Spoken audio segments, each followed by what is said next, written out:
শিলিগুড়ির এক শিক্ষকের রুম থেকে উদ্ধার তার বডি, এবং ঠিক জানিয়ে রাখি ঝুলন্ত অবস্থায় তার বডি উদ্ধার করেন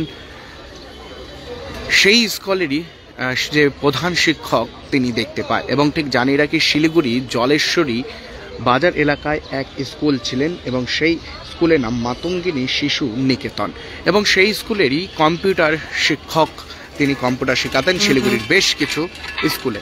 এবং ঠিক ইতিমধ্যে জানিয়ে রাখি শিলিগুড়ি ডিস্ট্রিক্ট হসপিটাল থেকে লাইভ আপনাদের সামনে তুলে ধরছি। জানিয়ে রাখি অভিজিৎ নাগ তার নাম এবং তার বয়স 45 এবং তার বাড়ি ধূপগুড়িতে, এবং তার ছোটবেলার বাড়ি যদি এবং তার আসল বাড়ি কলকাতা এবং শিলিগুড়িতে তিনি থাকতেন, এবং শিলিগুড়ির বেশ কিছু স্কুলে তিনি পড়াতেন এবং ধূপগুড়ি থেকে আসা যাওয়া করতেন। এবং ঠিক ইতিমধ্যে জানিয়ে রাখি এক কম্পিউটার টিচারের যেই স্কুলে তিনি গতকাল থেকে যে পড়াতে কম্পিউটার শেখাতেন সেই স্কুলেরই তার একটি ছোট রুম ছিল এবং সেই রুমে থাকার ব্যবস্থা ছিল এবং সেই রুমে তিনি ছিলেন, এবং মাতঙ্গিনী শিশু নিকেতন স্কুলেই তিনি কম্পিউটার শেখাতেন এবং সেখানে ম্যানেজমেন্টের দায়িত্ব ছিলেন। এবং ঠিক হঠাৎই আজ সকাল থেকে তাকে খুঁজে পাওয়া যাচ্ছে না এবং তাকে ফোন করার চেষ্টা করছিলেন সেই স্কুলেরই শিক্ষক শিক্ষিকারা, এবং কোনোভাবেই তার সাড়া পাওয়া যাচ্ছিল না। এবং হঠাৎই সেই স্কুলে তালা ভেঙে আজকের মতো শুরু করেছিলেন ক্লাস, এবং তারপর তাকে খোঁজাখুঁজির পর এবং রুমে যাওয়ার পর দেখতে পায় তার ঝুলন্ত অবস্থায় তার বডি রয়েছে। এবং সেই স্কুলেরই মেন যে শিক্ষক তার সাথে কথা বলবো কি হয়েছিল। মাস্টারমশাই কি হয়েছিল বিষয়টা যদি বলেন। আজকে সকালবেলায় স্কুল তালা ভাঙার পরে আমি যখন দেখলাম চাবিটা পেলাম না, নর্মালি চাবিটা উনি নিয়ে ঢুকেছিল এবং একটা পার্সোনাল চাবি সেটাও নিয়েছিল। নর্মালি আমরা ডিউটি থাকে সবসময় চাবিটা আন্টির কাছে পৌঁছে দেয়। তো গতকালকে যেহেতু শিবরাত্রিগুলো বন্ধ ছিল তাই চাবিটার জন্য আমরা বারবার করে ফোন করছি তো পাচ্ছি না, এবং কালকে থেকেও চেষ্টা করছি, সকালবেলা নবদ ফোন করছি পাচ্ছি না।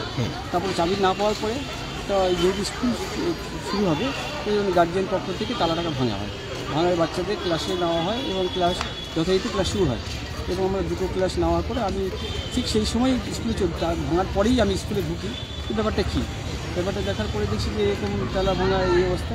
তবে তাদের দেখলাম যে স্কুল ক্লাসে ঢুকে যাওয়ার পরে আমি তো উপরে রুমগুলোকে চেক করছিলাম যে এখানে দুটো রুম আছে, সেই রুমটার মধ্যে উনি বা কেউ এরকম কিছু নেই। তো জাস্ট আমি উপরে ঘরে যাই দেখি সেই হ্যাংহাঙ্গি অবস্থায় উনি আছেন। আচ্ছা, তার কাছ থেকে কী কী পাওয়া যায় এবং কোনো নোট? তাদের কাছ থেকে দেখেই তারপরে প্রশাসন আশিগড় থানা পুলিশকে জানানো হয় এবং লোকাল পঞ্চায়েতকেও জানানো হয়, এবং ক্লাবের কিছু সদস্য যারা আছে তারাও জানতে পারে, তারা সকলেই আসে। এবং সেখানে থেকে ওনার কাছে একটা ইসে পাওয়া যায় সুইসাইড নোট, যে সুইসাইড নোটটা 2 পাতার ছিল, সেটা আমি কি লেখা আছে সেটা আমি জানি না, কিন্তু আমরা ওটা সিজ করেছে আশিগড় থানা পুলিশরা। উনি কি ডেলি আসতেন বা না? উনি প্রতি শুক্রবার আসতেন এবং শনিবার যেতেন। এই বিদ্যালয়ের সম্পূর্ণ ম্যানেজমেন্টের দায়িত্ব সম্পূর্ণ উনি ছিলেন। লাস্ট 10 বছর ধরে স্কুলের সাথে জড়িত আছে। অ্যাকচুয়ালি ফুল অ্যাক্টিভ, উনি এতটাই অ্যাক্টিভ, স্কুলের প্রতি এত ভালোবাসা, সেটা একমাত্র আমিই জানি। এরকম স্যারকে আমরা হারাবো আমি নিজে ভাবতে পারছি না যে উনি এরকম করে ফেলবেন, কেন করলেন। উনি খুব অ্যাক্টিভ ব্যক্তি ছিলেন, যে স্কুলকে নিয়ে সবসময় ভাবতেন স্কুলের ডেভেলপমেন্ট কীভাবে করা যায়, এটা আমি মানতে পারছি না। স্কুলটা কোথায় রয়েছে? এটা হাতিয়ারাঙ্গা জলেশ্বরী বাজার। ওনার কি কোনো সন্তান, তার বউ বাচ্চা? ওনার একটি সন্তান আছে, তার বয়স 10 বছর, এবং সে ওয়াইফও খুবই স্কুলের টিচার, উনি ধূপগুড়ি স্কুলের টিচার, এবং এখানে প্রতি শুক্রবার আসতেন। ওনার মেয়েকেও নিয়ে আসতেন, নানাভাবে এখানটায় সুইমিং, দাবা এগুলো নিয়ে চলতেন, এবং শুক্র শনিবার আমার স্কুলে সম্পূর্ণভাবে সময় দিতেন যে কীভাবে কী করা যায়। এবং আমাদের এই স্কুলের 25 বছর পূর্তি উপলক্ষে এই বছর আমার কথা আছে, উনি সেটা নিয়ে প্রচণ্ড চিন্তিত ছিল। তা আমার যতদূর মনে হচ্ছে উনি একটা মানসিক কোনোভাবে ব্যথা পেয়েছে, যেটা সহ্য না করতে পেরে আজকে এই ঘটনাটা ঘটেছে। আর কী করছে আমি ঠিক জানি না, সেটা সুইসাইড নোট উনি দিয়েছেন, সেটা প্রশাসনের কাছে আছে, ওনারাই বলতে পারবেন। সপ্তাহে একদিনই ক্লাস ছিল? প্রতি শুক্রবার শনিবার 2 দিন উনি আসতেন। কম্পিউটার টিচার ছিলেন এবং স্কুল ম্যানেজমেন্টের সম্পূর্ণ দায়িত্বে নিয়েছিলেন। আর পরিবারে কারোর সাথে যোগাযোগ সম্ভব হয়নি এখন পর্যন্ত। আমি ওনার সাথে কোনো যোগাযোগ করতে পারিনি, অনেকবার চেষ্টা করছি, কালকে থেকে চেষ্টা করছি, ওনার মোবাইলটা অফ বলছে মিসেসের, আর ওনার ফোনটা রিং হয়ে যাচ্ছে এবং ফোনটা কিন্তু ওনার কাছেই ছিল, হ্যাঙ্গিং অবস্থায় কেউ ছিল, সেখানে কিন্তু কম্পিউটার অন করা ছিল। ওনার একটা কম্পিউটার, যে স্কুলের কম্পিউটার, সেই কম্পিউটার এখন যে দেখলাম আমি, কম্পিউটারটা অন করাই আছে, ঠিক হয়ে যাচ্ছে। কি মনে হচ্ছে, কোনো রকম এটা কি হ্যাঙ্গিংই অবস্থা হয়েছে নাকি অন্য কিছু মনে হচ্ছে আপনার? উনি স্কুল সম্বন্ধে আমার যতটুকু মানে স্কুলের প্রতি কিছু ব্যথা পেয়েছে, সেটা স্কুলের এখন কী হয়েছে আমি ঠিক জানি না। যখন উনি একটা সুইসাইড নোট লিখে গেছেন, সেটা আপনারা মানে উনি যে বলতে পারবে, এই মুহূর্তে আমি কিছু বলতে পারছি না। মনে হয় উনি একটা মানসিকভাবে কোনো চাপ বা বৃষ্টির ব্যথা পেয়েছে। আপনার নাম? আমার নাম সঞ্জীব কুমার দাস। ঠিক ইতিমধ্যে শুনলেন যে মেইন শিক্ষক যে রয়েছেন তার কাছ থেকে কিন্তু আপনাদের সামনে তুলে ধরলাম, এবং ঠিক ইতিমধ্যে শিলিগুড়ি ডিস্ট্রিক্ট হসপিটালে রয়েছে এবং শিলিগুড়ি ডিস্ট্রিক্ট হসপিটাল থেকে সে আপডেট আপনাদের সামনে তুলে ধরছি। জানিয়ে রাখি, এক শিক্ষকের স্কুল থেকেই তার ঝুলন্ত অবস্থায় দেহ উদ্ধার হয় এবং ঠিক ইতিমধ্যে শিলিগুড়ি ডিস্ট্রিক্ট হসপিটালে তার বডি নিয়ে আসা হয়েছে ময়না তদন্তের জন্য। এবং ঠিক ইতিমধ্যে যে পুরো কান্নায় ভেঙে পড়েছেন শিক্ষক শিক্ষিকারা যারা ওই স্কুলে রয়েছেন তারা, এবং আজ সকালে স্কুল খুলতে এসেই দেখতে পায় তালা বন্ধ রয়েছে। এবং ঠিক ইতিমধ্যে হয়েছে একটি শুরু হয়ে যায় এবং সেই স্কুলটি শিলিগুড়ি হাতিয়ারাঙ্গা এলাকার, হাতিয়ারাঙ্গা জলেশ্বরী যে বাজার রয়েছে সেই এলাকাতে সেই স্কুলটি রয়েছে, যে স্কুলের নাম মাতঙ্গিনী শিশু নিকেতন, এবং সেই স্কুলেরই তিনি কম্পিউটার শিক্ষক ছিলেন।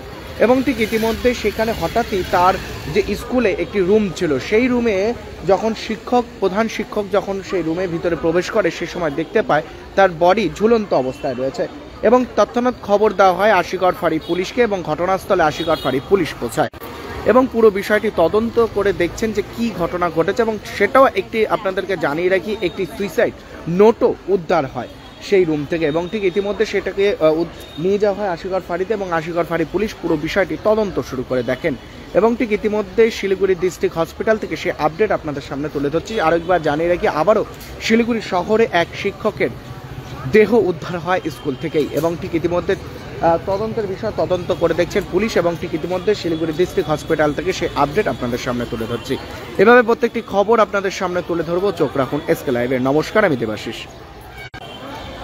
महावीर इलेक्ट्रिकल्स 50 से अधिक वर्षों के अनुभव और सद्भावना के साथ सिलीगुड़ी का लीडिंग इलेक्ट्रिकल्स की दुकान, जहां Havells gold medal, RR cables, Crabtree, Legrand, Bajaj और कई अन्य कंपनियों के डिस्ट्रीब्यूटर्स और होलसेल व्यापारी हैं। ग्राहकों की संतुष्टि, शीघ्र सेवा, कम्पेटिटिव प्राइसिंग, क्वालिटी प्रोडक्ट्स और सर्वोत्तम गुणवत्ता वाले उत्पाद हमारी कंपनी की मुख्य खासियत हैं। अधिक जानने के लिए हमें अभी कॉल करें। महावीर इलेक्ट्रिकल्स, सेवक रोड, सिलीगुड़ी 9932018834। बस मुकेश, थ्याङ्क यू। के भयो तिमीलाई?